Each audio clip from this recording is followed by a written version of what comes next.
Well, in fact, finally it's time for our weekend edition of Art Matters. India's past, the contentious debates on writing its history, the politics of language, Sanskrit debates. These are themes that hit our headlines frequently, but here's where literature, fiction delves more deeply and insightfully into India's most difficult and tricky themes. On Art Matters this week, a glimpse into Aatish Taseer's latest novel, The Way Things Were.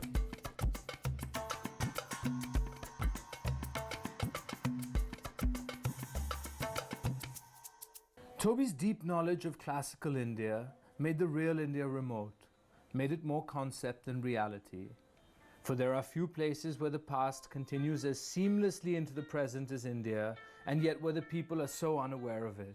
Aatish Taseer's powerful novel, The Way Things Were, spans in the lives of its characters a quarter of a century and more, from the emergency to the aftermath of Babri Masjid demolition.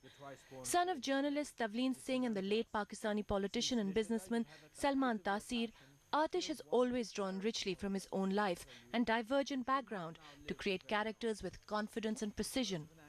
I think fundamentally, for me at least, it's a book about characters, and in this case it's a book about a character whose vision of classical India is so clear in some ways that it blinds him to the reality of his place, and it makes him in some ways ill-equipped to deal with India. They say at one point about him, there's never somebody who knew so much about India and yet in some fundamental way didn't know India as Toby.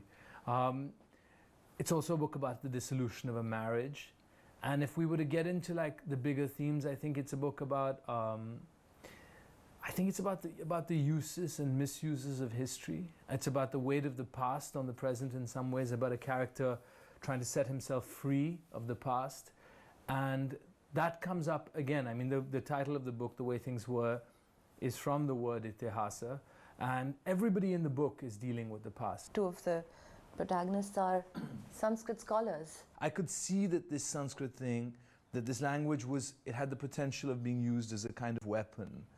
And I was interested, what Toby represented to me in some ways was a purely intellectual commitment to this. He was not interested in it as a slogan. He did not want the past to be any particular way. He didn't want to remodel the past. He was simply driven by an intellectual curiosity. And I was interested in how, as pure a motivation like that, in a country like India, could land him in trouble. Taseer's own passion for Sanskrit is an underlying text in the novel.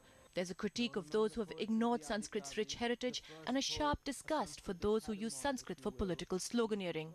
It doesn't matter to them actually if people really learn Sanskrit, or if or if the story is taken further at all, because the motivations aren't right anyway. So if you're doing a purely symbolic action, you don't care about result. You know, it's only.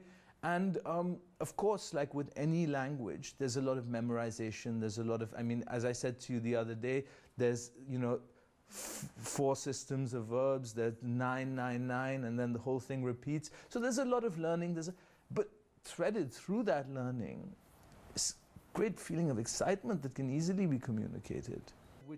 The full intellectual force of The Way Things Were lies in its complex understanding of India's most fundamental, recurring and difficult themes, the politics of its past, what it erodes and how it shapes us. For this, the novel deserves far greater attention than it has got. Radhika Bodia for NDTV.